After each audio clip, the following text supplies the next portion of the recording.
you go. Mr. Michael Logan, how are you? Good. What's up, Togs? I'm doing well, and thank you for taking the time in this Wednesday afternoon to sit down and have a conversation with me. I'm impressed that you know what day it is. I know I'm usually bad with days and counting, so I'm proud of my own self. It's not even that. It's that everyone's been trapped in the house so long. I don't even know what Yeah, day it is. and how is the COVID treating you? With It's treating me like a stranger, which is good, and I wanted to stay that way. I Okay, haven't had to deal with it. I mean, we've had some family friends that have that have gotten it, but Mhm. not a lot of people at all. And the people that we do know have recovered. So, Okay, very what good. about That's you? good. Yeah, I mean, staying home. I don't think I mind much, and like it just like I don't miss going out as much as I thought I would. Are you an introvert, Taga? I think so. Surprisingly, yes. Like I like to enjoy the good weather, but not necessarily uh, be outside the whole time. Like I don't. I like it's. I mean, it's been fine with me as long as I get to do the thing that I want to do. Like I'm good. Yeah. As Yeah. long as you can eat food and Eat, relax. work out, like all those things. It's like Yeah. it's so much thing nowadays with technology that you don't even need to get out, and it can be done from a remote place.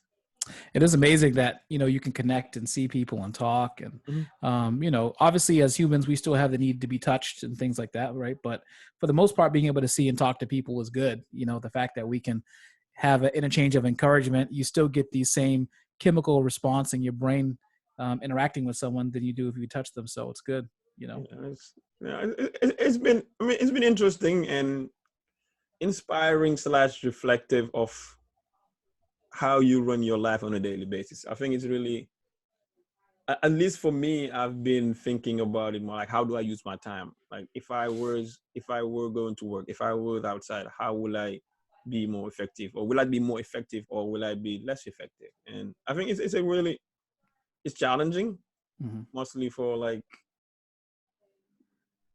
small businesses, entrepreneur investors and people that need to have like clients and customers to run the business. But at the same time, I think it's a time where we can learn a lot from it as well. Yeah, I mean, I definitely think that that's definitely the case.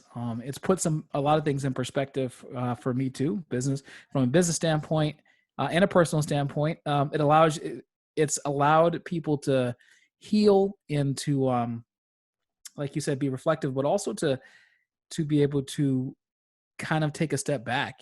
Life oftentimes is going from 6 a.m. in the morning to 9 p.m. every single day, and then Saturday playing catch up, and then Sunday you're trying to finish what you didn't finish on Saturday, and then you have 4 hours a week to relax. That's everybody every day, you know, Yeah. and then now everyone just had to take a step back, and there's some anxiety in taking a step back because it Mm. causes you to reanalyze everything that maybe your personal life, your work life. There's people who are just making a lot of decisions now because they have the time to, and it just goes to show you that on a regular basis you need to have time to be reflective and to be thoughtful about the things that you're doing in your life anyways, because your life will become better once you kind of are able to think your way through your issues. Yeah, man. And I think that's I was just talking to a friend of mine last night, and we were really talking about how we kind of use work, school to kind of escape from our reality and not face our challenges and just put it on until later and almost pretend like we don't have time.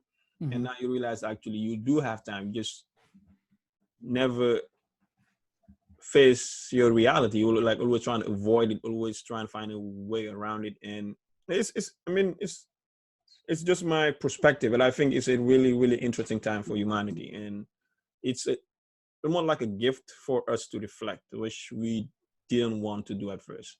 Why do you think people avoid being thoughtful? It's painful. I think it's facing yourself. It's And I think like the greatest battle is looking at yourself in the mirror and knowing that, okay, like I have to spend time with Tiger today. I have to spend time with myself. I have to deal with my own insecurities. I have to deal with my own strength. I have to find ways to get better. I have like you. There's a lot of self conversation that it's.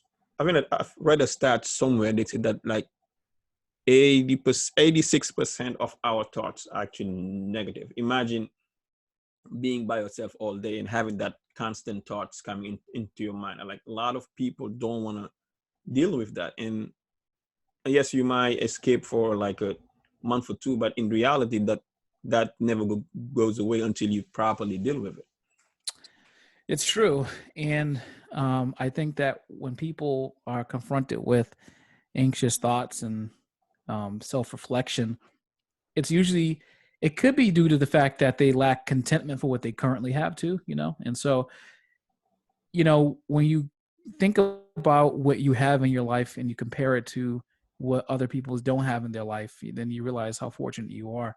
I remember, you and I spoke before, when you went back home and visited your family, and you were just talking about the atmosphere and the environment of where you come from and how people there have it so hard, and then you come here and your life is different, and you feel fortunate for everything that you had and everything that you could provide for your family and even your family back home. But I know that it's very, very true that when you put your life in perspective, then you often can find many reasons to be grateful.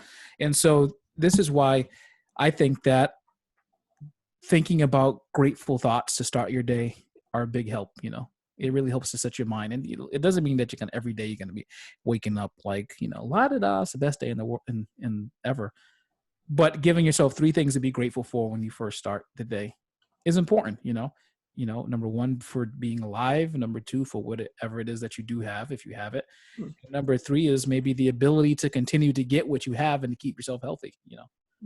Um, Yeah, I think it's a great point. And I talked to a friend of mine if you on this podcast, and he was sharing that like I was asking, he's always like a very disciplined guy, always thinking about growing constantly.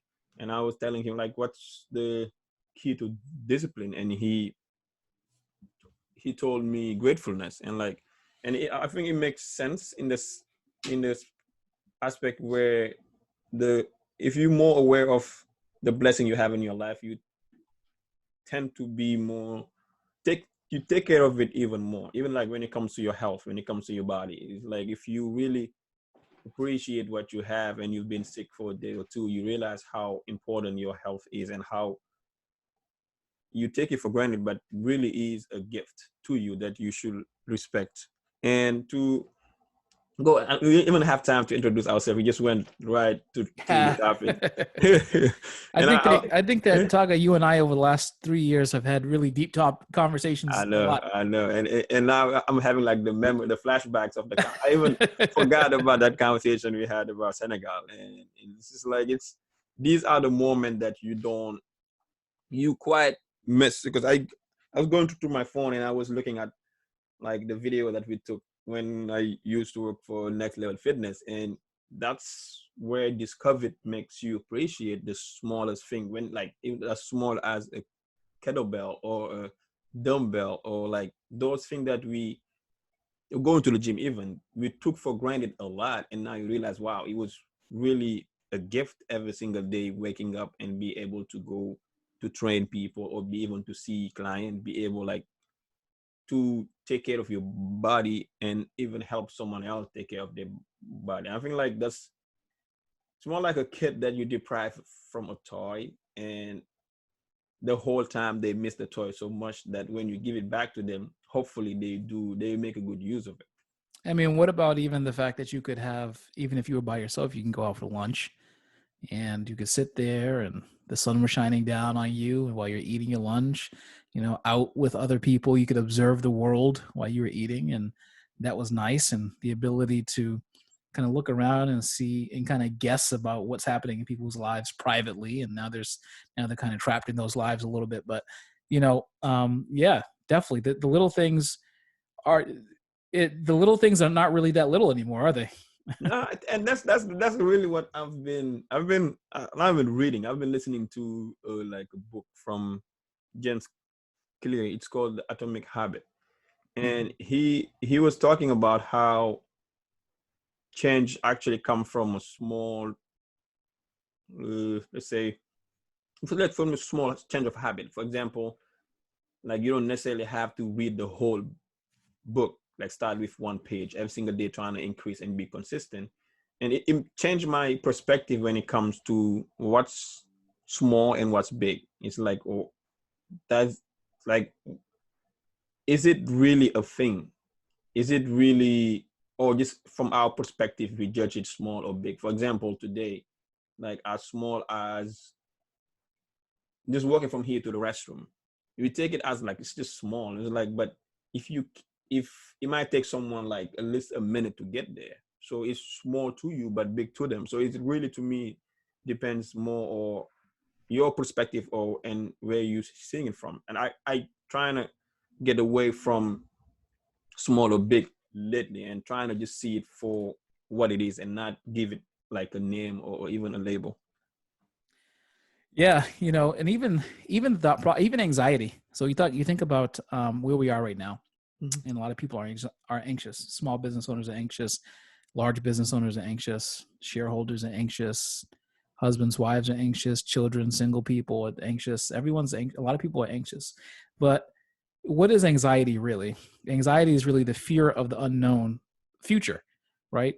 You don't know what's going to happen in the next 5 minutes, or the next 30 minutes, or the next hour. And so what happens is people now are stuck at home and trapped in this news cycle because everything on the news is about there's like a big ticker at the bottom or the side of the screen telling you how many people have died, how many people are infected. Politicians are arguing right or left, whatever the arguments are, and then you're stuck in the middle with almost no information, trying to figure out how to make sense of everything. And there's two things I think about. Is number one, you can never make sense of everything because you never have all the information, even when you think you're really informed. The in business in general, what I've learned over the years is that the more I learn, the more I realize I don't know. So you got to keep learning. That's the only way. There's nothing such. Um, there's nothing. There's no being caught up, right? It's just you keep learning, and then you continue to learn, and then you shift your learning, and you continue to try to figure out, poke holes in what you don't know. You got to keep on learning, growing, and expanding. And then the other thing is, the other part of anxiety, on top of not knowing what tomorrow is, the other feature of that is like not knowing the fact that, realizing that you never really knew what was going to happen tomorrow. So in your everyday life, trying to look to the future with some kind of expectation of what's going to happen, you never had that control to begin with. You never had the ability to actually see into the future and try to figure out what was going to happen. And so the reason why people feel anxious is because you are forced to stop and pause in place and try to sort out what the next few days, weeks, or months are going to look like, maybe years for some people. And no one knows. And by trying to put yourself in a place that you don't even know yet, or worry about what's going to happen based off of actions that haven't even occurred yet, it's a little silly if you really break it down to its core components. And one of the best ways I find to deal with anxiety is to actually, ironically, put myself in the future in a different place. So instead of looking to the future and and worrying about what is going to happen that's wrong, I look to the future to try to figure out what is it I would like to happen in the future, and then work backwards from there. Because everything that you do in between thinking about what you want to happen in the future and making that thought process and moving forward is an action towards how you want to move positively, as opposed to the other way around. It's like the psychological condition, confirmation bias. If you suffer from confirmation bias, you're always going to be running towards things that always confirm what your preconceived notions are. The other way is, if you have a goal set in the future that's positive, then instead of focusing on things that confirm what you think is true, then you're going to work on things that you confirm that you can work on things and doing positive actions that confirm the fact that you have goals in mind, and they'll kind of help, as the paving stones to working your way towards your goals. The difference between a person who's successful in life, whatever that means for you, and not successful, and could be with anything, is that a person typically who's successful is someone who's already saw themselves in the place where they've won, whatever that means, and they've worked themselves backward. They reverse engineered their success back when they wrote down their goals, and they have somewhat of an idea of every day they spend time working towards whatever that mission is. Positive actions beat negative thoughts all the time. Yeah, and I think it's a great way to break it down in a sense where, like, I wrote on my notebook, and I've been doing it lately. Is like focus on what you want, and actually work backward, because a lot of us, for example, like us that are young or younger, what we focus more on what we want and trying not to like we don't kind of work the process of taking our time to get there, or even writing it first and reversing it and just going back to putting the work that it requires. I feel like we ultimately have the idea of what we want, but Right. we do not know the steps it takes to get there.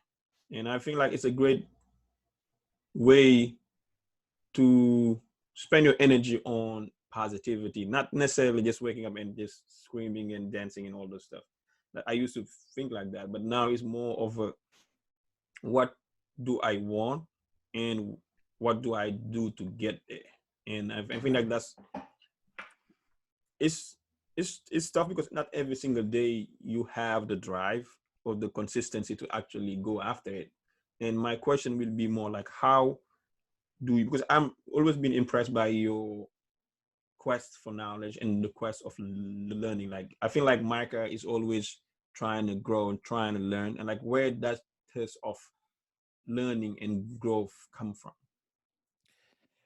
You should see my office right now. I don't even have my bookshelf set up. I don't even have my bookshelf set up, but I got my books all over the place. So it comes from obviously probably about 60 or 70% of what we know. That's not scientific, but this is just anecdotal. 60 or 70% of what we know, I feel like, comes from who your parents were, right? My parents both are readers. They have very different personalities, but the thing that they have in common is the fact that they have always tried to learn and get better and grow. My father became a massage therapist in his 50s. So like my parents have always sought education, self-education, as a priority. And I think that what happens is when people go through school, they stop learning, or they have this mindset where before they start, they're going to say, well, I'm going through there. I'm going to do my 4 years, 6 years, 8 years, or 15 if you're going to be a physician. And then, you know what? I'm done when I get out. But the people who are the smartest in life, and people, the 1% of the 1% in life, are people who are lifelong learners. Bill Gates, Warren Buffett, Jeff Bezos, these guys always learn. Abigail Johnson from Fidelity, these, to throw a woman in there who's a very successful billionaire, like these are avid learners. And the drive honestly comes from, I have a desire to know what I don't know and to continue to learn. So I'll give you an example. And sometimes it can get distracting because, this is how my mind works all the time.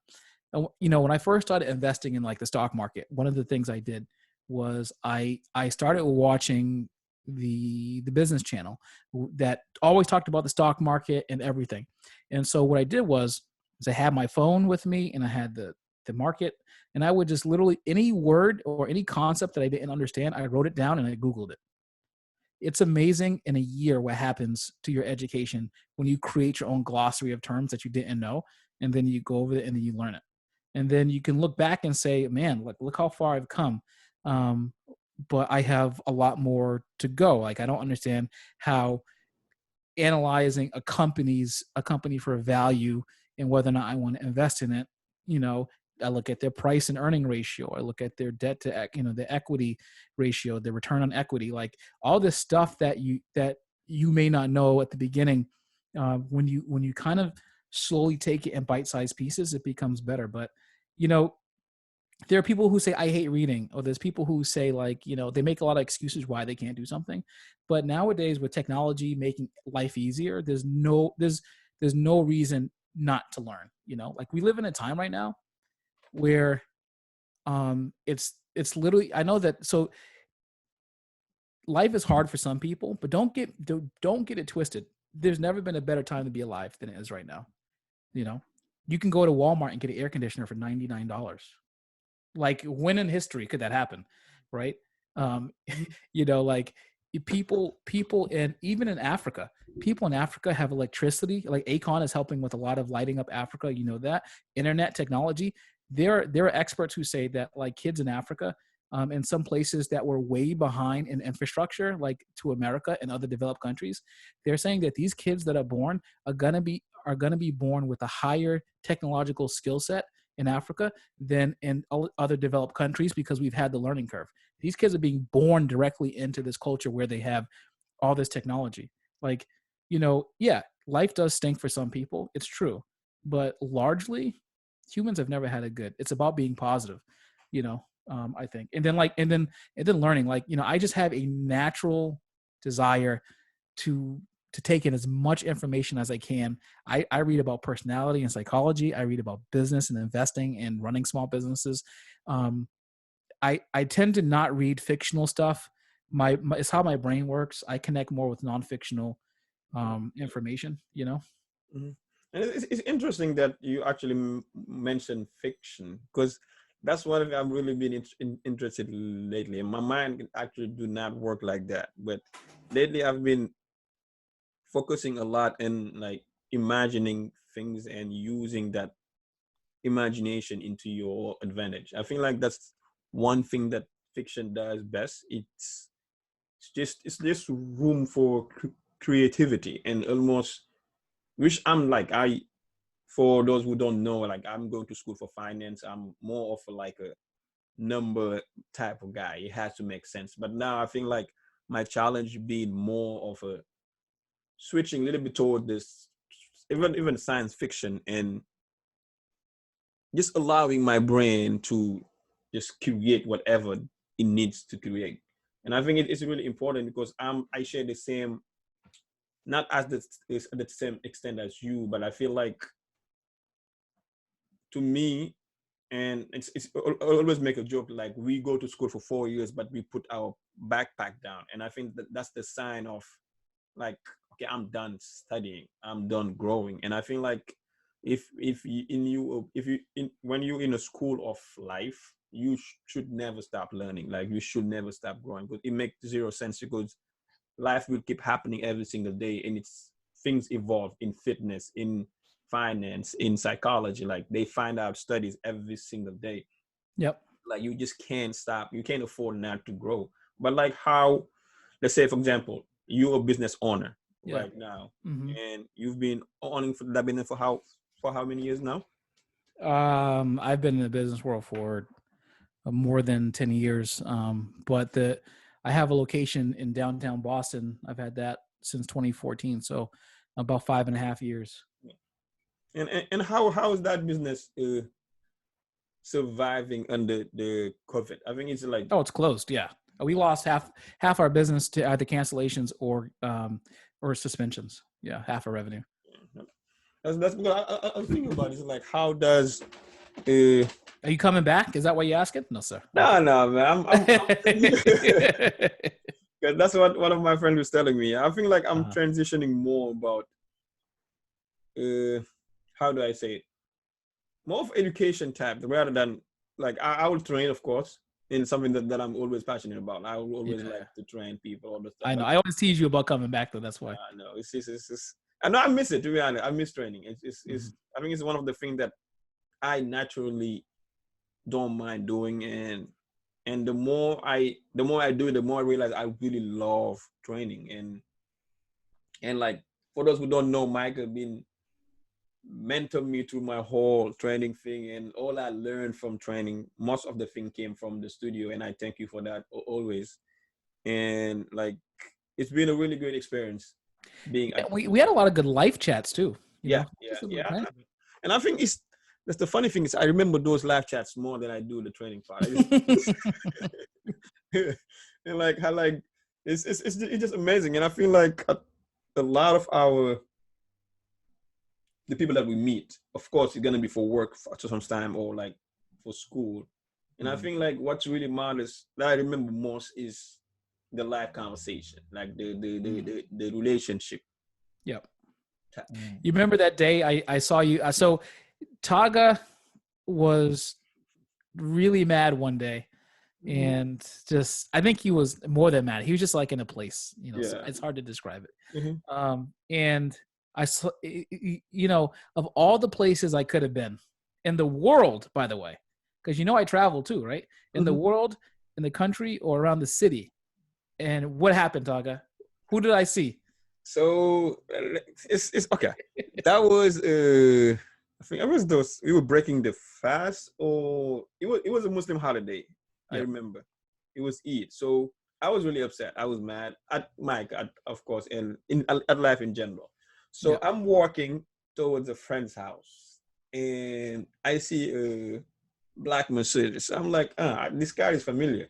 Then I look into it, and then I see Micah in the car, and I feel like we had the best conversation ever during that day. And it was nothing about training. It was not about fitness. It was not about investment, but it was mostly about life. And I think like that day, it's more like you're running away from something, but at the same time, that's actually what you need at a specific time. And like you this thing keeps coming back is like at some point you want to escape, but yet you're not ready with the tools to actually get away. And I feel like we had the best talk from men to men about life in general, being a family, being a husband, and being it was just a great conversation. And I walked away refreshed, my brain reset. Yeah. And I think like those are the things that I remember most outside of like all the training session you do, all the plan you have. It's more of the conversation and how it made you feel that you remember most. And this is what life is about. I think that when you have an opportunity to help someone, talk to someone, or just have a conversation with someone, you know, now, you know, I get it. Like there are some times when the conversation has to be about things that are structured and business and all the other stuff. But there's times when, you know, as business owners, you like, because at the end of the day, we're all people with, you know, people are nuanced, soft system creatures. We're not all the same. We're not binary. Like we don't just fit into one category of this, that, and the other. We are, you know, we have many different facets of our life that make us who we are. From how we've grown up to the conversations we just had to our own personal expectations, expectations that have not been met by people that we know, expectations that have been met or exceeded, our own desires and ambitions, our own feelings and insecurities, and of course the complexities of our individual minds, right?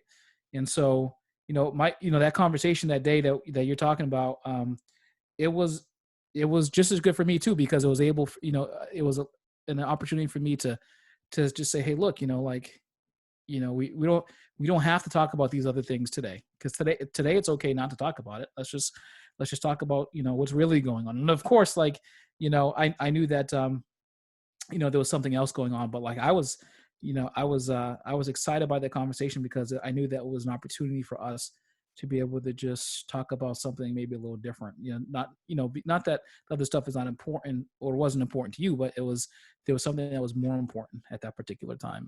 And I think, you know, that's where we need to be. I think even after this whole thing gets back, is we have to continue to have conversations with people, and you don't always have to agree. And I think this is where life gets dangerous right now, where the conversation is dangerous, where people feel like if you don't agree with me, then you're a bad person, or if you don't agree with me, then you're dead to me.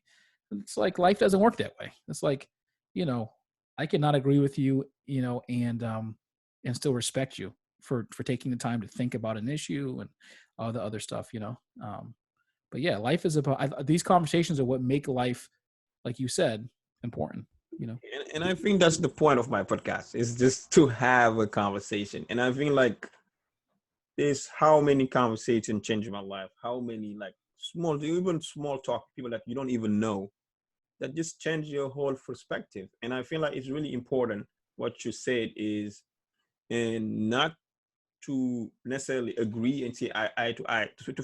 To me, it's more of a beauty than a curse. And I feel like, and be able to respect the other person, like for example, not even like beyond that. And I think it's the sign of actually true intelligence, like emotional intelligence. And we living in a time where if I don't see what you see, I'm either or against you. So like I either have to be on your side, and even like in general, and I think like a lot of our world problem revolve around not respecting the other.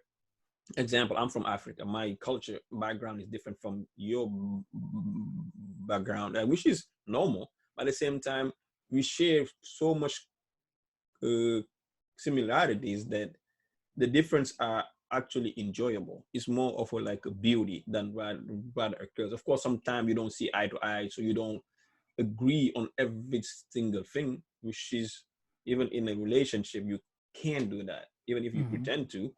But and it's just, I think like any relationship in general evolves from be able to like to say what you think without taking the heat of agreeing or disagreeing. Like I can speak my mind while at the same time being respected. And I think it's like really, really important. And I grew up in that, luckily in that environment where my uncle was like listening to me, even if what I was saying didn't make zero sense, but he would take time to listen and exchange and give me different perspective. And I will do the same, listen to him and change. I feel like that's what's really is missing in our world right now, is people don't listen to understand or even to respect your side. They almost listen to talk back and give you their perspective. And I think like, yeah. Yeah, no, it's true. And people, the whole point of a conversation, the whole point of arguing, not fighting, but arguing. The whole point of arguing is to come to some kind of understanding because a person has a different perspective. And even if you're angry, it's okay to be angry at someone and then get over it. Like, I don't know why people think that this person makes me angry, I don't want to deal with it. Well, it's like, that's not a great way to handle life. If you think that, you don't, if you never want to be angry, then don't step out the house, because there's someone out there that's going to make you angry. It's okay to have a conversation, say that someone made you angry, and then, be like, you know what? Yeah, I'm a little irritated. And then you can ask the person questions about something that made you angry to understand. I've always been the kind of person where, like, even if something that someone said made me angry, I could push that anger aside and say, hey, look, why did you say this? Or why did you say that? What was your thought process behind it? I'm actually interested in knowing. The funny thing is the anger goes away faster once you understand, even if you still don't agree. But once you understand where someone's coming from, like, the anger goes away a lot faster, because then you actually understand why they would even say that from the beginning. I've gotten that from people before. I've made people angry. Probably have made you angry before when you work for me sometimes, depending on what I've asked you. And I'm okay with that, but, being respectful is important too, maintaining that dignity. I've always said to someone that I have no problem making someone upset. I only have a problem with taking someone's dignity away, Yeah, and I think that's pretty much where I am when it comes to like thinking lately. And it's more of a dignity than actually it's being like, because of course people will make you upset and you will make them upset too. It's like, it's not, we all like holy and all the stuff, but at the same time, and I think that what the bridge is really about communication. And if people understand or at least communicate how they truly feel, or even the story they're telling themselves, in general. For some time, like you might say something, and I might be in a state where I'm really emotionally not there, and Yep. I will take it in a context that is not actually you don't even mean it that way. But if I don't push forward my reflection or my questioning, I will never get to understand where you're coming from, or you Mhm. would not even understand why am I reacting this way. But it's really interesting. But I think like it's the best way is to keep each other's dignity and to recognize that we're all here to grow. We're not meant to know it all, and to be okay with, which is really hard. I've been learning lately is not knowing, and just letting go of pretty much controlling everything and just accepting the fact that we just don't know. If we knew, mhm. So what do you do when you don't know something? You learn. Yeah. This is why I'm a lifelong learner right here. Mhm. You know, you just hit the nail on the head. The reason why I'm a lifelong learner is because I want to know as much as I wanted as I can before I die.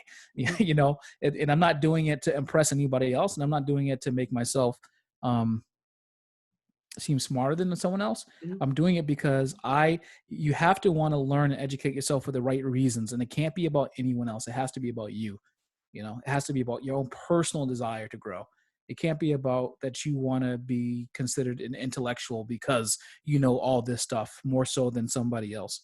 It has to be about the fact that you want to know because you think that you can grow from what you're learning, you know.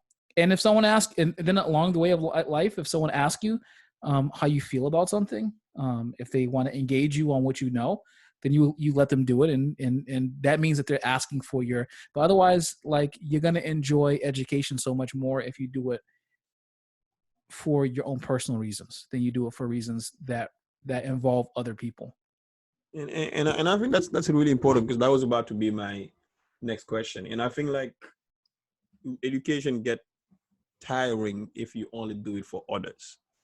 If you like learn to impress, not only learn to grow, but learn to impress. And I think like the most thing that I learned in life are the ones that actually I didn't know, and I was never proud enough to say that I just don't know this Hmm. and ask the question. And I've been lucky to have on my ways teachers, professors, mentors, people like you that really don't mind sharing their knowledge. And actually all you have to do is just ask, like, hey, can you guide me with this? And people are actually willing to share. And I feel like we just don't ask the right people or even the right question. We just So, what was the common trait between all those people that you just talked about? Teachers, professors, me, whomever. Like, what's the common thread between everyone that you've learned from through your adulthood so far? just they were willing to share. They were willing to, even if they don't know, they were willing to learn with you. And I think like, because I'm talking from most of from like a last semester I took a class. It was more on case studies on financial planning. Mhm. And like I did average on that class, but I think that's the class I learned the most because Interesting. the professor will always giving you example that you will never forget about. And I emailed him at the end of the semester. I told, look, professor, I learned so much. And it's like it's not the like a regular professor which comes in class and give you all the material, then you go home, then you take the test. It was more like a you talk about it, you participate in it. And I think that's to me that's my most effective way of learning is when I participate. And I mean, to answer your question, I think it's just they were all willing to share what they know. Yeah. Yeah, you know, it's fine. It's funny because my mentors, my coaches, people who I have learned from, the average quality of all of them have been that they've basically done three things. They are really good listeners. The people to me in life that are the smartest people I have ever come across are great listeners. They listen. The second quality of someone who to me is really smart is someone who's willing to educate themselves. And then the third quality of someone in life to me who is really smart, um, someone who I would ask for mentorship from, is someone who asks really good questions. Um, so like to me, those are the most important things, because when someone asks you a really good question, it kind of blows you away, because the average question is average, like it's not really that great. But sometimes like you could have done something for like 10 years, right? And then there's one person who can think really, really well. They ask you this question and you're like, oh, I didn't even think about that. And I mean, like, it's great that you touched that point, because those are the one that makes you grow. They make you rethink even your strategy. And like as a student, I can be those like I ask question, not to ask question, but just to, it's more like a untie some knots in my head. Like it Mm. has to make sense for me to even process the information. And I think it's really, I mean, it's really hard on your ego to to ask the good question, and not to look, to be afraid of not looking stupid. And I think, like, to me, the most stupidest thing you can do in life is going, knowing that those people know what you don't know, and not asking. And Yeah. it's to me, it's this makes zero sense. And mostly when the information is actually, they're not even charging you for it, they are willing to share. And I think like humility is key when it comes to learning. Yep. It's really important. And it's not something that you never get enough of. Humility, you always have to, even your kids, even the baby, if you don't learn from the baby, from your baby, you miss the whole point. Like, you really, there's nothing there for you to, like, it's just constant. It's never ending. It's always evolving. And you can always grow. Right. Yeah, you can always grow. Yeah. No, you're right. I mean, and to me, it's that's exactly it. And people, the best students, the ones who ask the great questions too, because they're in training to be, leaders eventually. And speaking about leader, uh, what to you is a good trait of a good leader? Like, what do you look into a leader? Um, so a few things.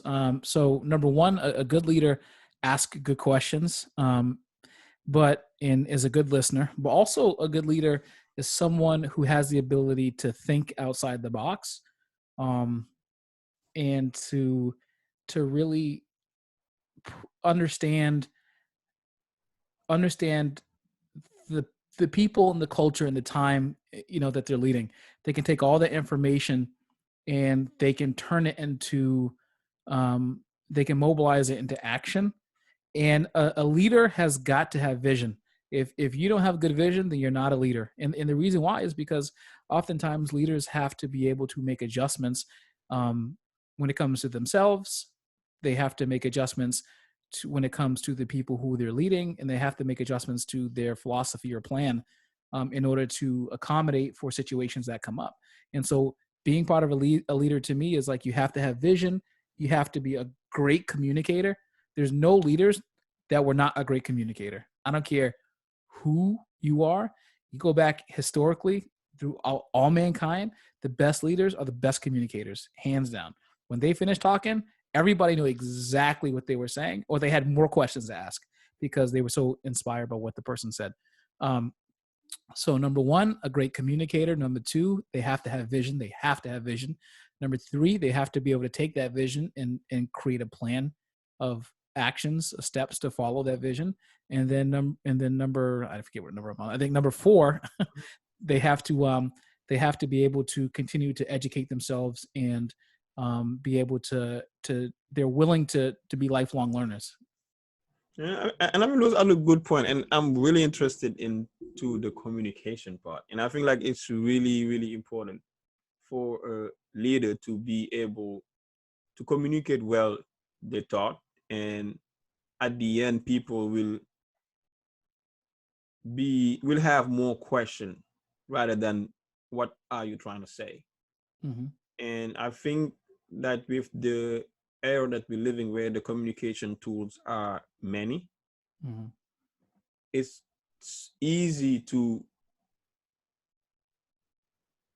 not be properly understood, because it just goes so fast. We don't even have time to actually think about what we're saying and the impact that is going to have. Like, how do you think that a great communicator can use the tools of technology to pass down their message or what they're trying to say? Um, so a great communicator understands the type of information they're communicating, and they understand the environment in which they need to communicate that type of information. So if I'm telling you something of utmost importance, where the tone and tenor of my communication to you has to be very specific, because I don't want you to think about it in a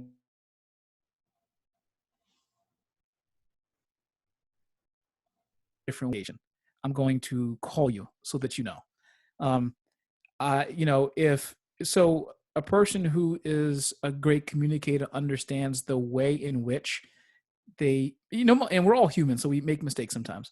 But overall, a great communicator understands the best way to convey information in a way where the audience who is receiving the information, whether the audience is one person or many, um, and they can take away something from it that works. So, for instance, there have been times, for instance, when Taga, you text me something and then I'll call you back. Why? Because I understand that what I'm about to tell you is better said over the phone than it is in text. And there's times when you've texted me something and then I've texted you back, because my answer to what you asked me is a bullet point item that you could just figure out on your own. So it all depends on your ability to decipher what type of communication is necessary when and how.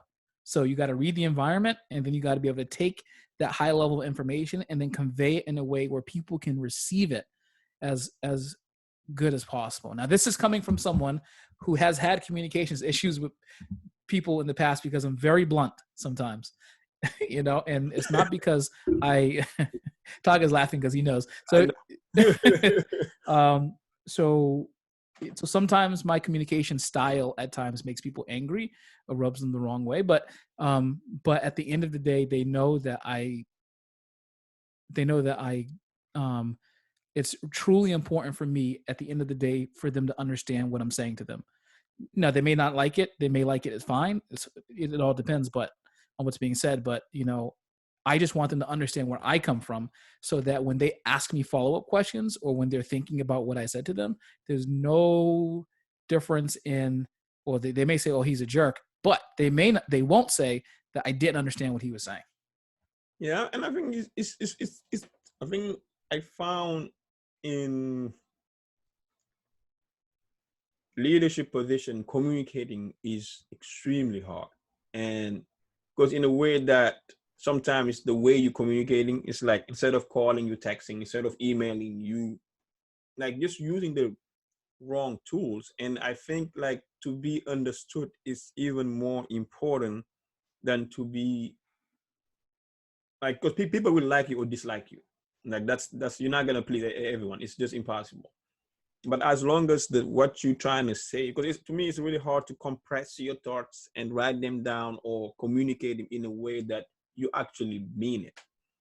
Mm-hmm. But the closest you get to what you're trying to say at the summary, to me, is like that's the most you can do. And of course, sometimes when you like blunt, when you are straightforward, it's hard for someone to understand you. But at the same time, if they know where you're coming from, it's going to be easier for them to receive and accept the message. And I think it's really important, because I'm not a great communicator. I don't have problems saying it, but I feel like it's really, come on, Taga. I think it's really important to at least work on it and find your flows in it. And not even improve as much as you can, because you never get, like, you never top it. It's always ways for you to actually better it, because you never, sometimes like you find yourself in a situation where you're like, you thought that you communicated well but you didn't, then you Oh have yeah. yeah, go back and look at it. And even if you're really blunt and stuff like that, people, it's, even if you're really blunt, people will still, there's still going to be times when you didn't communicate well. And I think, so to what you were saying before, it's important because, um, when you communicate with someone, it's more important that you understand that they understand what you're talking about. So when you're the leader of an organization, whether it's a small organization or a big one, you have to leave with the people who are going to execute what you ask them to. You have to leave with the thought that they understand completely and clearly what you're saying to them, that there's no doubt about it. If you're leading an army into battle, you do not want to give mixed messages, because that's going to kill somebody. If you're leading a company into the chasm of business that is the market, then you have to have one clear, succinct message, or you're going to get slaughtered. You have to be really clear about what your expectation is, and know that people understand what you are saying, so that they can move forward. Yeah, and I think I like the analogy that you use of like a bottle, and I feel like a lot of us underestimate the power of our words and not use it very wisely. Because one thing that you say to the wrong person might lead them to even kill themselves. So you have to be really specific, or at least try and be your best when it comes to communicating. And like, and something that I wanted to touch upon is, one thing before you okay, move on is consistency is very key in communication. So your communication style being consistent is important. So for instance, I'm a really, like you said, like I'm a really blunt guy for the most part. Like if I change my communication style up from that to like a person who was scared to kind of say things, people would think I'm lying to them. because I'm changing up what I'm saying. They think I'm hiding something from them. They think I wouldn't be being truthful, And so because of that, like when you change your communication style, people might get the wrong impression about what you're trying to say. So pick a style that fits your thought process, how you think, and how you and your personality, and then stick with that, and then refine that style. Continue to refine that style, but keep it your style. Don't try to be passive all of a sudden if you're not passive, or don't try to not be blunt, try to couch things a little bit, because then people are going to think there's something wrong with you. Like, I think he was lying to me, like humans all have this instinct, that God gave us, right? Like this thing where we like we can kind of feel other people. And if you change up that communication style, the first thing you're going to think of, this person's lying to me, or this person's not being truthful. and I think it's a great point to add on, and even in a sense where people in general don't like, I mean, is American culture we're talking about. It's really hard for them to trust you if you're not consistent with the way you express yourself. And I learned that the hard way, because coming from Senegal, the culture is just not like that. So you have to be polite, you have to be respectful, you don't necessarily have to stare someone straight in the eyes, but here is considered as not trustworthy, and like you hiding something. Like, and it's really important for those that are listening that are not necessarily from here to understand that this culture is different, and you have to keep it consistent. You not necessarily be rude or be a jerk or anything, but just own it. Just own your style, and not and trying to make it like as the best possible it can actually be. And I think it's really important to bring that thing up. But now let's like talk about some topic that I'm wanted to ask you some question about, is how does, like, it's Ramadan. I'm fasting right now. Oh man, So I've seen you during Ramadan. it's not the best look, but what I'm trying to say is, like, how does, for those that are listening that can actually take something from it is how does someone can train in doing Ramadan and still fast during the day.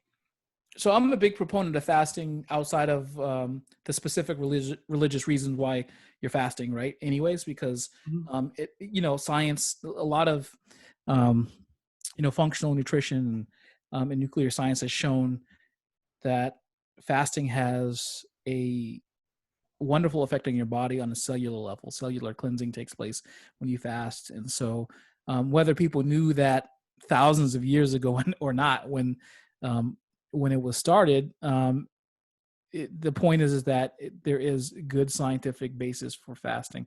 I used to do 24-hour fast a week, full 24 hours with no food, and I used to always actually lift at the tail end of my fast. And that seems kind of contraindicated because you would think that it would be worse for me. But honestly, I spent the time using whatever conversion of energy expenditure I had left, meaning whatever at that point, my body was burning just fat for energy. And so I spent that time lifting and my body was really responsive to that. Now, not everybody can do that. I tend to be a little tougher on the spectrum when it comes to being able to be kind of uncomfortable or in a fasted state and work out. But I think that like during Ramadan, if you are a kind of person, you have to follow your energy patterns. So the best way to work out or to I think during Ramadan is to really be in tune to your body's energy pattern, because we all have them, even during Ramadan. So you probably set an alarm to wake up to eat. Maybe you go back to bed before you have to really get up, or maybe you stay up for the rest of the day. So maybe during this period of fasting, you would have to adjust your workout schedule as well, and then discover what your new energy pattern is, and then go off of that too. You may have to do some kind of calisthenic routine, right before you're going to eat your meal early in the morning, or right after you finished, or maybe an hour after you finish, because you still have your glycogen in your fat stores filled from what you just ate. So pay attention to energy patterns during Ramadan. Try to figure out when you seem like you have the highest level of energy, and then attack your workouts at that particular point. I mean, most of us are fortunate in the sense that there are 40 states back at work. Massachusetts is not one of them. So if you're a Muslim in, Massachusetts, and you're not back at work, then it's a good time to take this opportunity for, to work out and follow your energy pattern. Energy patterns are really the best way to work out when it comes to Ramadan, because your energy pattern is going to go up and it's going to go down, and it's going to go up and it's going to go down. And the reason why your energy pattern goes up and down during the day for Ramadan is because your body is switching modes from where it's pulling your energy sources from. So at the beginning, so your body goes into the fasted state between 4 to 8 hours. So after you finish eating your last meal. So whenever you've eaten your last meal, normally what time? Like 4 a.m. Togs? 4, yeah. Well, 3, yeah, 3, 4, 4. Okay, so between 3 and 4, right? So like between 3 and 4, so 4 to 6. Excuse me, I said 4 to 8. 4 to 6 hours afterwards. So by either 7 o'clock or by 9 o'clock a.m., your body is switching to the fat burning mode. And is only burning fat as long as you're not consuming any calories. And I'm assuming it's Ramadan, you're consuming 0 calories, right? So so you actually have a benefit to fasting for Ramadan, which is that you can work out while you're fasted, and your body will switch to fat burning mode 4 to 6 hours later. Take advantage of that body that fat burn and work out. What I wouldn't do during Ramadan is I would not do cardio. I know it sounds contraindicated because the demands for your body with cardio are extremely high, and it at the beginning it may be okay, but it could have deleterious effects on your body over the course of a month. I would only do strength training during Ramadan because a couple reasons. Not only after 4 to 6 hours does your body enter the fat burning mode, but also growth hormone increases in your body after 12 hours, 1,200%. So because your growth hormone is high, and by the way, men and women have growth hormone, it helps to provide you with an extra boost when it comes to lifting resistance training. And which means that you're getting a free benefit to resistance training because you have extra growth hormone and your body's burning just fat right now. And also because um, your your liver has depleted from insulin after about 18 hours, then your body is really kicking into high body fat burning mode. And there's nothing that burns fat like 30 or 45 minutes of resistance training. The other thing I would do is, if you're going to resistance train, is I would not do it for more than a half an hour. You would, instead of a half an hour of resistance training 4 times a week during Ramadan would be better than, for instance, 2 days of 60 minutes of cardio. Number one, because you're going to keep your energy pretty steady, and number two, because you're going to get a better cellular and muscular effect from the resistance training than you would just from running on a treadmill. And I think that I had the conversation yesterday with a friend of mine, and it's like, because we're talking about going for a run before the like before breaking I fast, and he asked me why not come running. I'm like, I'm not doing it. Yeah. But and I think it comes back to what you're saying is like, and not only knowing where your energy lies, and but knowing also that you will get more from strength training that you will do from cardio. And I feel like it's really important for people to know that, and necessarily like doesn't have to be long. Like I don't do much more than 30 minutes during Ramadan. I like stick to my push-ups and all those stuff and keep it as simple as possible. But I feel stronger than actually even during normal life. You can feel like every single Ramadan, I'm like, my body fat percentage is like 4% or even less than that. And yeah, those are something that even the numbers can actually justify and even confirm. And I'm glad that you brought that up, so people that are listening can take the lesson from someone that has been in the industry for a long time and is be constantly learning and growing with his knowledge. And I will not, something that I want to talk about too, for people that are owns like small business or investments, like how do you keep training people? I'm like virtual training, and like how do you minimize the struggle of having a small business in this time, and at the same time being able to actually think about a plan that if everything goes back to normal, how do I recover from this loss, from there? So there was a study done on successful small businesses because people really wanted to know how is it that some business owners are really successful and some business owners are not successful. How is it? It must be intelligence. So they started studying successful small business owners and looking at their intelligence to see if that was a correlating factor, and it wasn't. So okay, well, let's bring us back to the drawing board. Okay, let's see if emotional intelligence is the reason why successful small business owners succeed, and they measured it. And that wasn't a factor either. So it's not intelligence, it's not emotional intelligence. Then what is it? Well, they measured this thing called adversity quotient. The But ability for someone to survive a bad time and recover bad time, for them basically to get knocked down and then get back up. And there was a correlation between their adversity quotient and successful small business owners. On average, successful small business owners have the ability to survive when things get bad. They can take the hits and they can get back up. And that is the common trait of a successful small business owner. So when it comes to times like now, when non-essential businesses are closed and you're in a small business, what you have to do is pivot the best you can. And successful small business owners will almost always come out on top. If you were a brewery and you made beer, now you're making hand sanitizer.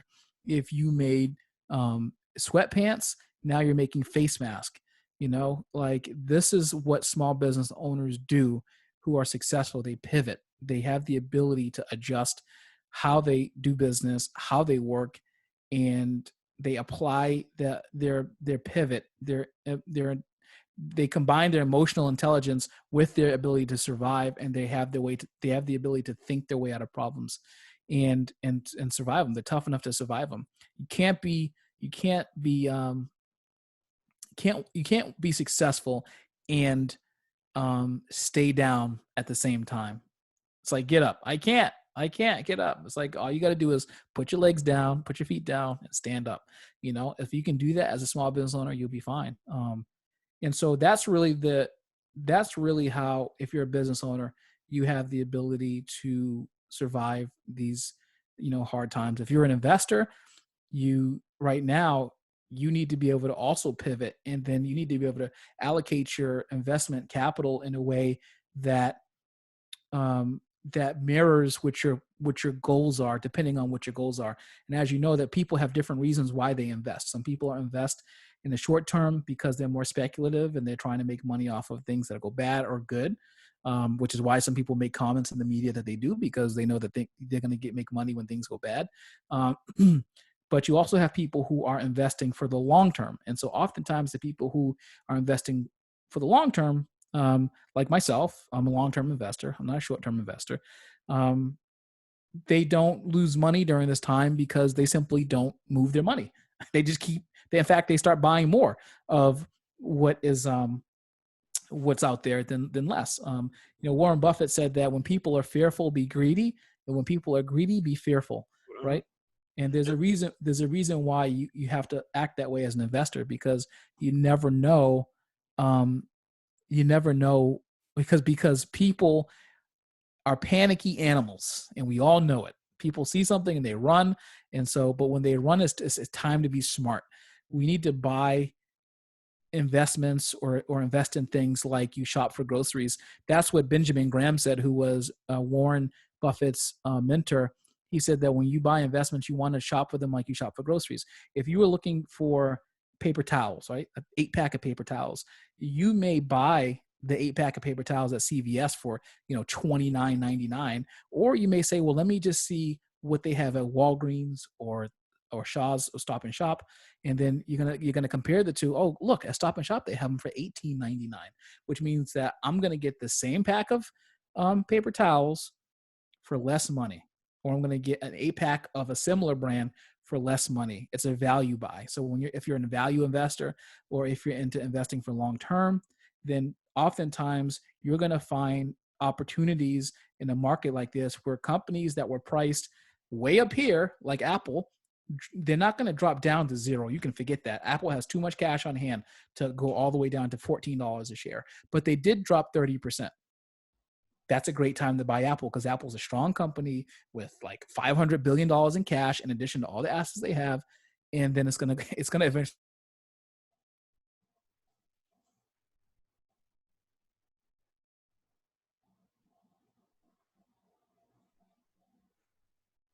go back. And you can just replace Apple with when the value of what you're buying is lower than where it's currently priced at. Undervalue. And I'm glad that you brought it up. It's almost like you took my whole semester class and broke it down to really simple rules. And I have a professor that says that when it reminded me of Tony Robbins' book about Unshakable. And I think that's what he was referring to. And I think when everyone is selling, some smart investors are buying. And I think like this time is the actually best time to actually buy, because those stocks are going to go up eventually. And if you buy and hold, you will, if you're a long-term investor, of course, you will reap the benefit. And I feel like it's the same rules. I think that's what I've been amazed most of, is the same rule that apply to small business, apply to finance, apply to fitness, apply to pretty much every aspect of your life, which is, as long as you stay there and just be consistent with your own strategy, eventually, if it's like educated guess, instead of just like in the not from like gambling perspective, you will Right. eventually reap the benefit. And I Mhm. feel like it's true to fitness, it's true to finance, and it's true to like literally every aspect of your life. Like those small, those small things that we call small make the huge difference in the long term. It's It's amazing how finance and fitness actually go together because it's all about fitness. Finance is all about fitness, and fitness is all about fitness, right? So like it's like they basically go hand in hand. You know, it's about being healthy. You look if you whether you're looking for a company to invest in, they should have a healthy balance sheet, or whether you're looking at your health panels, then you know your health panel should have a healthy balance sheet too. They're very very similar. And when and there are two things that people get emotional about. People get emotional about money, and people get emotional about finance, right? yeah. Uh, I, And mm, Go ahead. Mhm. yeah. No, go ahead. Yeah, I think those are the actually it's so true, and I think like there's a reason why I'm attracted to those sectors.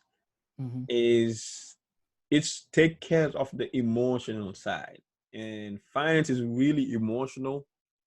Is fitness is the same, and I feel like the more you get away from this emotion, the better you will perform.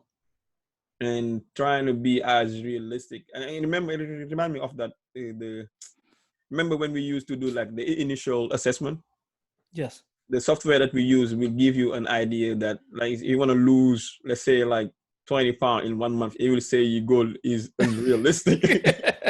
And it would adjust the time for you. It will push it out Exactly. like another 12 weeks. And that's what to me is what fitness does to you. Of course, you come with somebody. It's nothing. No, it's never about the weight. It's always about something more. And I feel like the more you go deeper into the conversation, the more you realize that there's layers over layers over layers that Mm-hmm. give out like that bring the person in. And I think the same thing when it comes to finance strategy and even fitness. People have to figure out why they are after that goal first before actually finding a good game plan or strategy to get to the destination. And I think it's really it goes hands in hand in a lot of ways. And I think like not even in finance and fitness only, and I think in general, just Yeah. a lot of things make sense in one. Like I used to divide them like fitness here, finance here, but Mhm. now I think about it more as a one giant thing that just have some small component of pretty much everything. Right. Yeah. You know, the funny thing is that um, everything is based off of confidence in the world. Even the finance market is based off of confidence. In fact, they have the whole thing called the Consumer Confidence Index, right? Mm-hmm. The Consumer Index, which is like basically an index showing how likely people are to buy or how confident people are in the financial system to actually spend their money. And when people have more confidence, the stock market goes up. When people have less confidence, the stock market goes down. The stock market didn't plummet just because coronavirus existed. It plummeted because of what coronavirus represented, right? It Panic. represented a shutdown. There was more people dying than there was information about why people were dying. So like when the stock market first came down, it was mainly because no one knew what was going on, and then what that meant for business, and what that meant for future business decisions. How it would affect the supply chain, how would it affect how people do business and manufacturing and employment. And so what happens when the stock market when no one has confidence and no one understands, the stock market crashes all the time. And then there are other factors that accelerate the downturn because of confidence, like oil and stuff like that, right? Other markets that affect it, like hard markets that affect it in addition to confidence. But it's why when the president tweets something good, the stock market flies up. When he tweets something bad, stock market flies down because people are either more or less confident than they were like 5 minutes ago. I mean, and that thing can swing wildly depending on how people feel about something. And so, if you're an investor and you have studied the heck out of what you're buying, and you want to buy it, then you should feel confident in the future of what you're buying, no matter where the market is, knowing that ultimately the market will always come back. It has always come back for as long as it's existed, and it's returned money for years, right? So you just have to maintain your confidence, right? So what I do in my portfolio is I have 3 index funds, um, specific index funds that I work with, because I do like index funds, index investing, and I have specific stocks that I have. And so I put money into the index, which covers a broad variety of different things. And then I put money into stocks, specifically because I want to own a piece of companies that I believe in and I understand and that look good on paper. And then I just keep feeding that beast. And I don't need more. Warren Buffett says you don't need more than 3 companies if you really believe in them. I believe that, you should buy what you believe in and then just hold it and keep investing. And I think it's great you mentioned that, because I was doing a project like a portfolio management, and you have to pick stocks and say why you pick those stocks. And I think I didn't pick more than 3. I just picked 3 stocks in every company that I believe in, and after like doing all the evaluation that I need. And my question will just to, how do you evaluate the stocks? Like what's your strategy? Do you look at the P ratio? Do you look at the balance sheet? Do you look at the company valuation? Like what's your criteria when it comes to picking a stock? So I look at equity to equity to I look at the PE ratio for sure. I look at the balance sheet, and I look at the equity to investment ratio to make sure that the equity that they have or that they're getting is going to track with how much money that they put into it. Because if there's another company, so basically that means that, let's say you have company A and company B, right? Company A, return on equity. So company A had got a $10 million investment into the company. Company B got a $100 million investment into it. Okay. And now if company A has a $10 million investment into it and is returning $1 billion a year, and company B is returning $1 billion a year, but they've had $100 million invested in it, which company is using their cash better? That's what it tells you. Which company actually is using the invested cash better, is churning cash at a higher rate? It would be company A. And so for me, what that tells me is that, this company has less investments, but it has the ability to turn cash in at a higher rate than this other company. So that's one thing I look at. Obviously, I look at the PE ratio, the price to earnings ratio. That's really important to track and see, to make sure that how the company is actually earning and increasing in value is important. Market cap is important because the valuation of the market in the public is important, but that can always be manipulated by how many shares are outstanding, right? So like if a company who doesn't get government money does a buyback and they start buying back the shares of their company, then it just changes the valuation of the company, right? Yeah. So you kind of have to be careful about market valuation, but market valuation is a good tool to determining how many shares if it's a good time for you to get in, and if you can get the amount of shares that you want and keep that value. What I believe though is that when you look at a company's balance sheet and how they've spent their cash, that tells you everything you want to know. If you compare return on equity with their balance sheet, you're probably going to be more likely in the best position to gauge how the company is doing financially. But also, Warren Buffett always says that you should look at how the company is managed too. Look at their balance sheet, look at their return on equity, but also look at their how the company is actively being managed. If the company has churned managers, like a lot of managers, is this a company that you really want to invest in? Because it seems like they can't retain staff. If they seem like they have good, solid management that has a good, solid vision for the future for their company, maybe that's a company that you take a look at. So I think that when you're analyzing a company, you want to make sure that they're using their money right, return on equity. You want to make sure that you want to see the balance sheet, which is basically a snapshot of the function of how they allocate their cash allocation. And then you want to see you want to look at their value in the market, looking at market cap, but how are they being managed and what's their plan to grow? And do I think that this has the ability to perform in the future in a greater way than it's performing right now? For instance, I bought and sold Roku, right? Roku, I bought Roku a year and a half ago.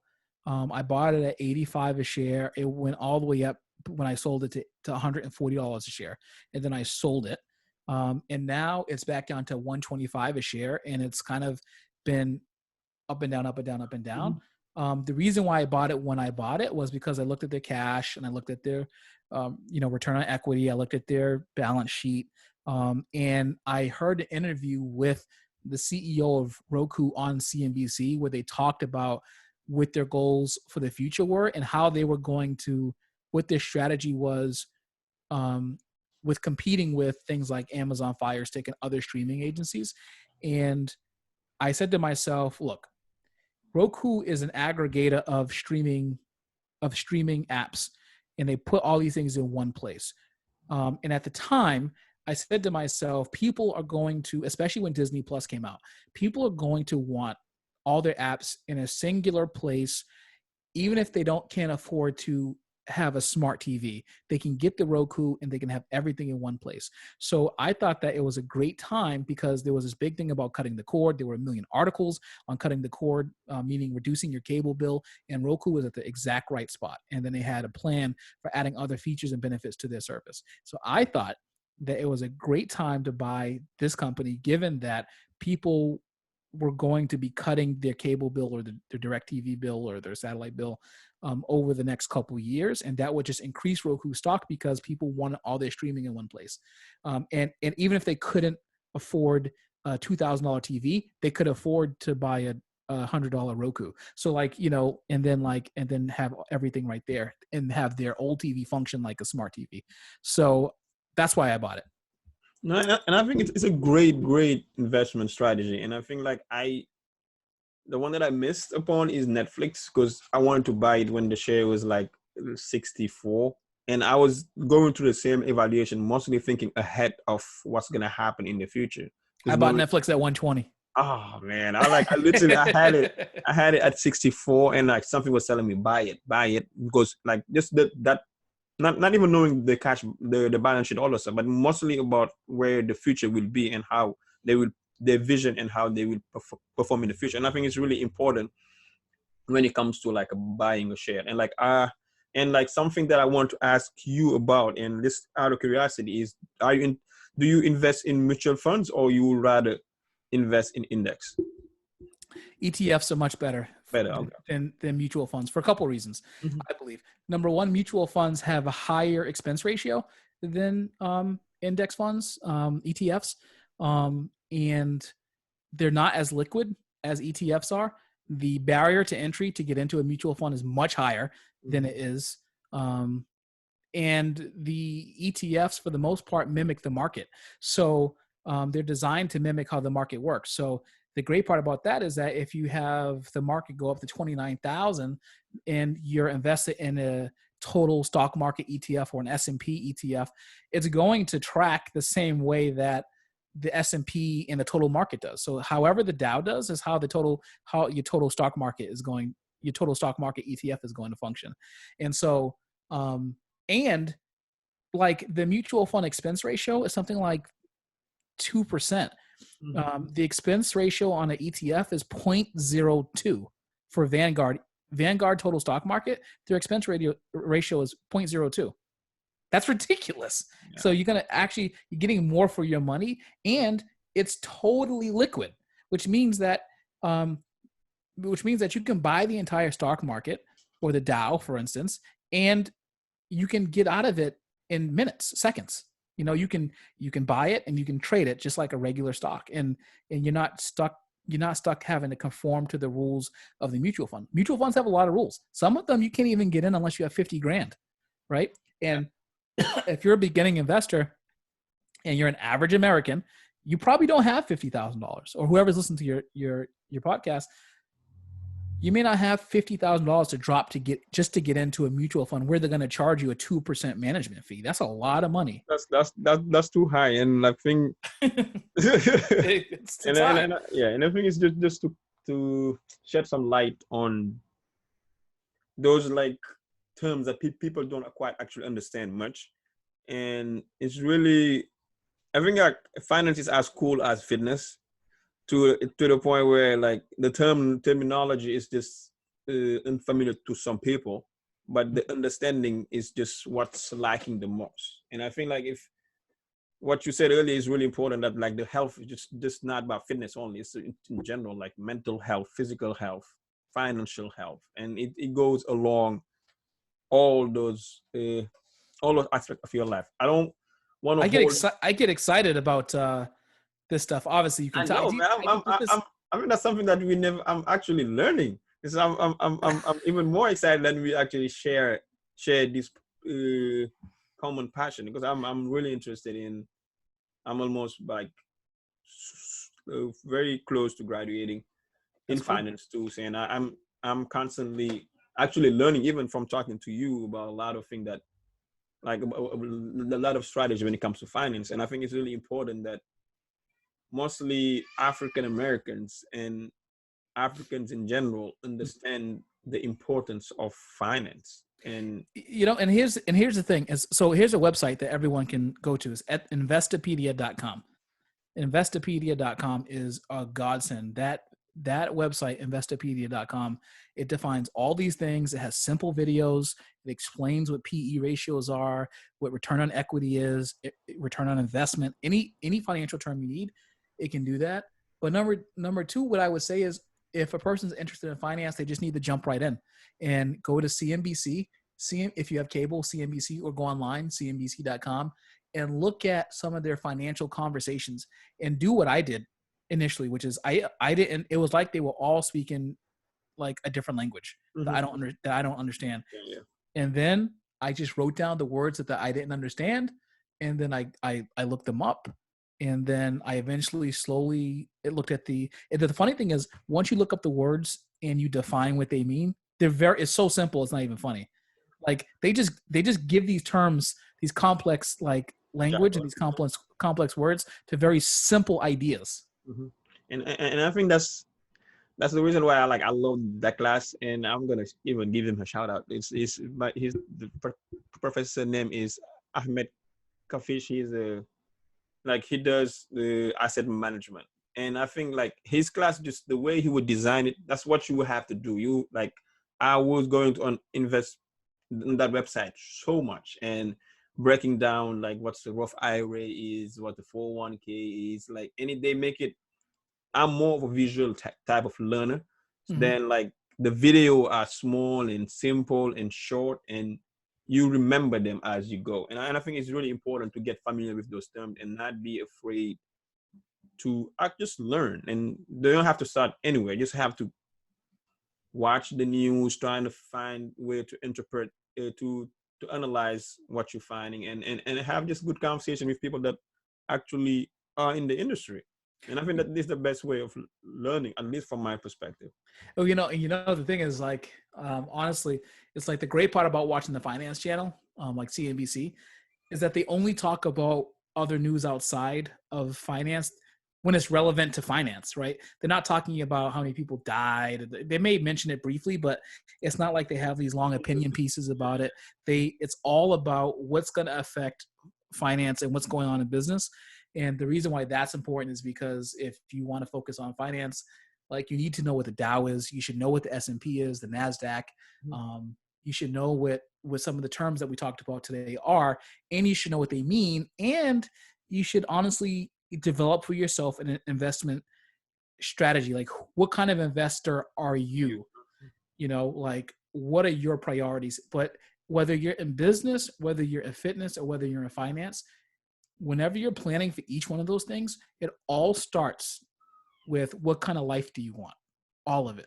It's all the same question, which is, it's amazing, right? What kind of life do you want?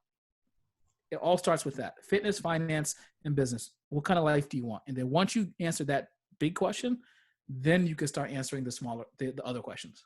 And I think it's one of my favorite YouTube thing to listen to when I work out.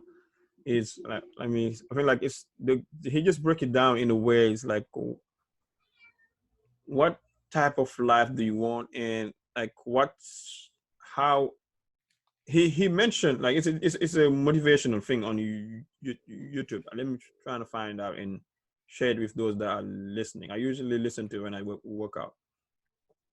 Yeah, and I think that so Mm-hmm. there's a book by Simon Sinek Mm-hmm. called Start with Why, which is important. I would encourage people to read that book. If you are trying to figure that piece out, like how do you want your life to shape up, I would encourage everyone to read Rich Dad Poor Dad by Robert Kiyosaki. I would encourage everyone to read The Millionaire Next Door by Thomas Staley. And there's another book called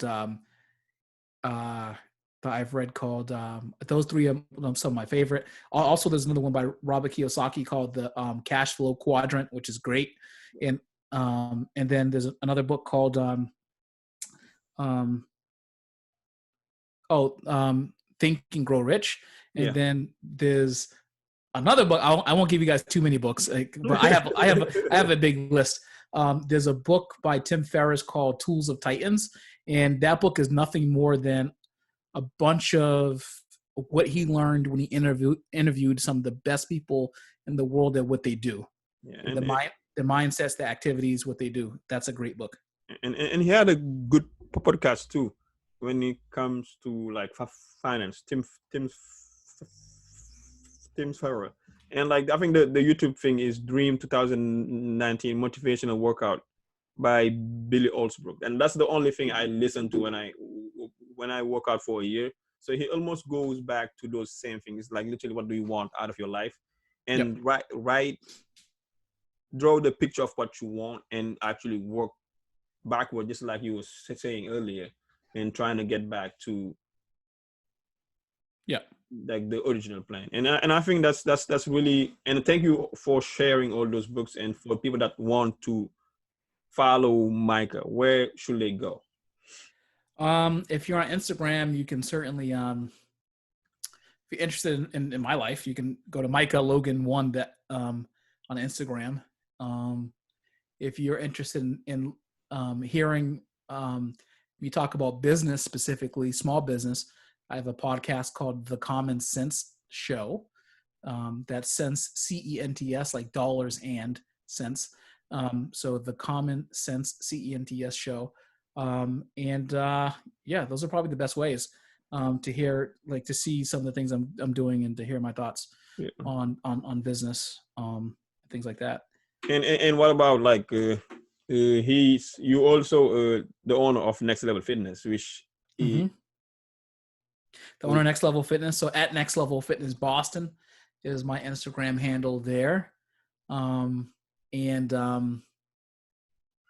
Yeah, I also own I just started a e-commerce store called The Commodity Click, which is a website, a retail website, e-commerce website that sells affordable luxury accessories for people who want to look and feel good, men and women and pets. So we have accessories there.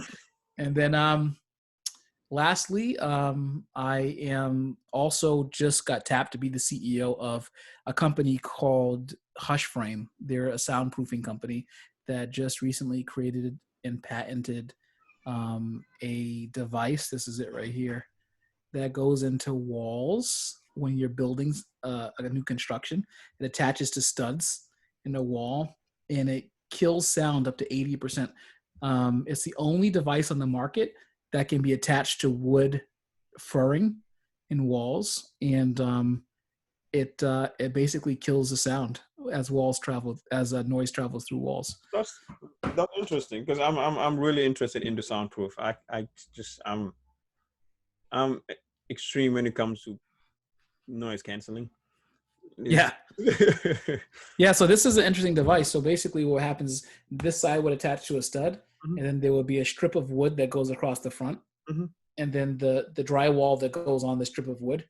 And then as sound travels, it travels in waves. So it would travel up the wall through the wood stud here, and then right here between here and here is silicone, and so the sound would get trapped into the silicone. And this thing is super strong.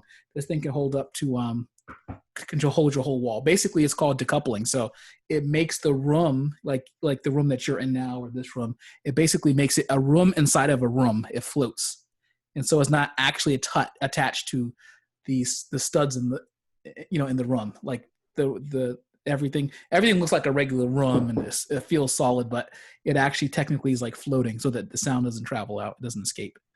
It's pretty cool. Yeah, Yeah. that sounds awesome. And that's Micah Logan. For you, those who don't know him, he's just a man of multiple talents. It's just He's insane. Is that what you mean? no, He's like a mad scientist. not I won't call it insane.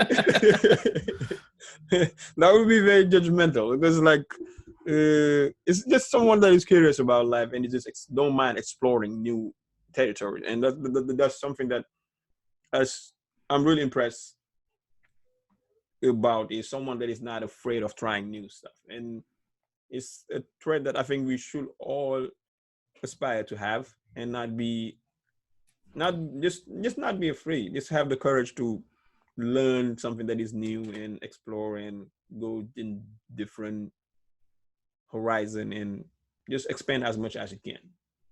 Right. That's right. That's the goal, man. Learn as much as you can, and then you forget it all when you die. And so it's like, but no, but you should spend your life learning. How's family? How's your kids? Doing well. They're doing well. They're um, virtual learning, so that's turned my wife and I, into teachers. So Yeah, it's been homeschool. interesting. Yeah, everyone's homeschooling right now. Yeah, I mean that's quite interesting for the kids, I think. Yeah, I think they would prefer to be in school. We're probably more strict than the teachers. So Yeah. All right. Thank you very much, Mike. It was a pleasure talking to you. I learned a lot just listening to you and exchanging with you. And I think like those that are following us will listen and learn as much as I learned today. What's your final word? I don't have one, man. Keep learning, stay consistent, and be humble, hungry, keep working. That's my message. Always be willing to listen, always be willing to learn. That's very inspiring, and thank you for sharing your thoughts and your knowledge with us. No problem, bud. Man, bye. Bye. See you later.